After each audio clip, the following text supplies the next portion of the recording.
Assalamualaikum warahmatullahi wabarakatuh.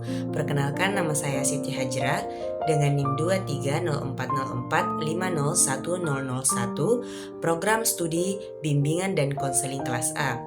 Pada kesempatan kali ini saya akan menjelaskan materi mengenai kesulitan belajar pasca pandemi. Dalam kegiatan belajar, peserta didik ada kalanya mendapatkan perubahan tingkah laku secara optimal sesuai dengan sasaran belajar, ada kalanya pula mengalami hambatan atau kesulitan sehingga tidak mencapai kesuksesan dalam belajar. Oleh karena itu, peserta didik yang mengalami kesulitan belajar membutuhkan bimbingan agar dapat mengatasi masalah-masalah yang dihadapinya.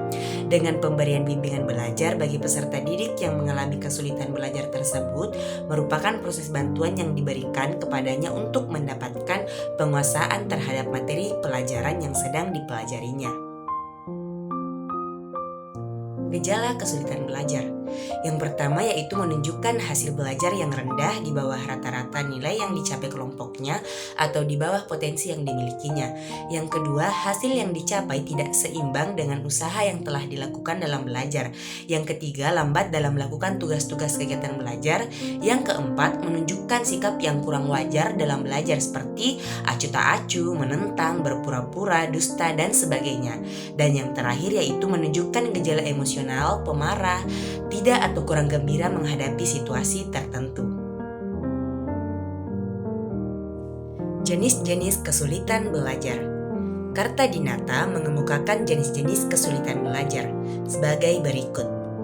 Keterlambatan akademik yaitu keadaan peserta didik yang diperkirakan memiliki intelijensi yang cukup tinggi tetapi tidak dapat memanfaatkannya secara optimal.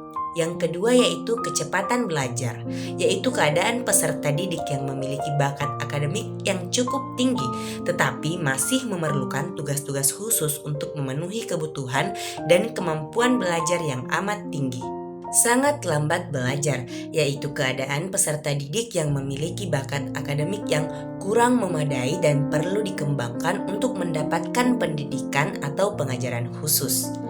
Yang keempat yaitu kurang motivasi belajar, yaitu peserta didik yang kurang bersemangat belajar dan mereka seolah-olah tampak jerah dan malas. Kesulitan belajar pasca pandemi merupakan fenomena yang banyak dialami oleh siswa di berbagai tingkatan pendidikan. Nah, beberapa kesulitan yang umum dihadapi meliputi yang pertama, kesenjangan pembelajaran. Banyak siswa mengalami kesenjangan dalam memahami materi karena proses pembelajaran daring yang berjalan tidak optimal. Yang kedua, motivasi belajar menurun. Kebiasaan belajar dari rumah membuat beberapa siswa kehilangan motivasi untuk belajar secara intensif dan teratur.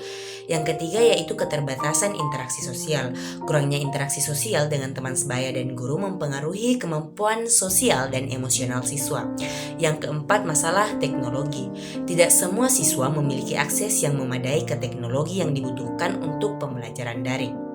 Dan yang kelima yaitu stres dan kesehatan mental. Perubahan drastis dalam metode pembelajaran dan isolasi sosial dapat menyebabkan stres dan masalah kesehatan mental lainnya. Dan yang terakhir yaitu penyesuaian kembali ke pembelajaran tatap muka.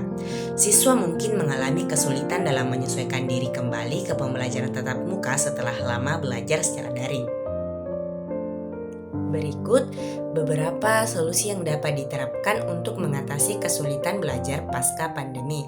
Yang pertama yaitu pendekatan pembelajaran diferensiasi.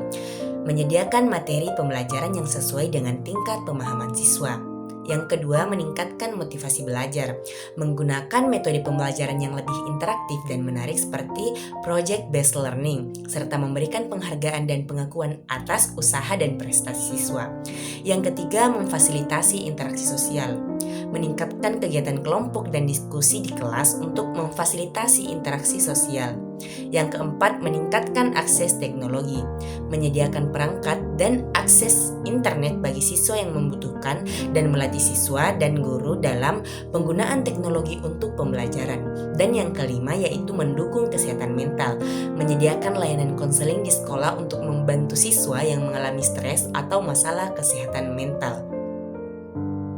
Dengan menerapkan solusi-solusi ini secara konsisten dan berkelanjutan, diharapkan kesulitan belajar pasca pandemi dapat diminimalisir sehingga siswa dapat kembali belajar dengan efektif dan mencapai potensi maksimal mereka.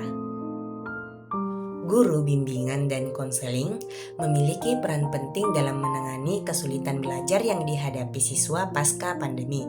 Berikut adalah beberapa peran dan langkah yang dapat dilakukan oleh guru BK. Yang pertama yaitu identifikasi dan diagnosis masalah. Mendiagnosis penyebab kesulitan belajar baik dari segi akademis, sosial maupun emosional. Yang kedua, pemberian konseling individu. Memberikan konseling individu untuk membantu siswa mengatasi masalah pribadi yang mempengaruhi proses belajar. Menyusun rencana intervensi yang sesuai dengan kebutuhan masing-masing siswa. Yang ketiga yaitu konseling kelompok. Mengadakan sesi konseling kelompok untuk siswa yang mengalami kesulitan belajar serupa sehingga mereka dapat saling mendukung dan berbagi pengalaman. Yang keempat yaitu kolaborasi dengan guru kelas. Bekerja sama dengan guru kelas untuk memantau perkembangan siswa dan memberikan intervensi yang tepat. Dan yang terakhir yaitu monitoring dan evaluasi.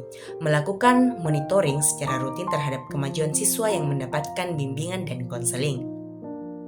Dengan peran yang komprehensif ini, guru BK dapat membantu siswa mengatasi berbagai kesulitan belajar yang dihadapi pasca pandemi, serta mendukung perkembangan akademik dan psikososial mereka secara keseluruhan. Cukup sekian materi yang saya sampaikan. Mohon maaf jika ada kata-kata yang salah. Wassalamualaikum warahmatullahi wabarakatuh.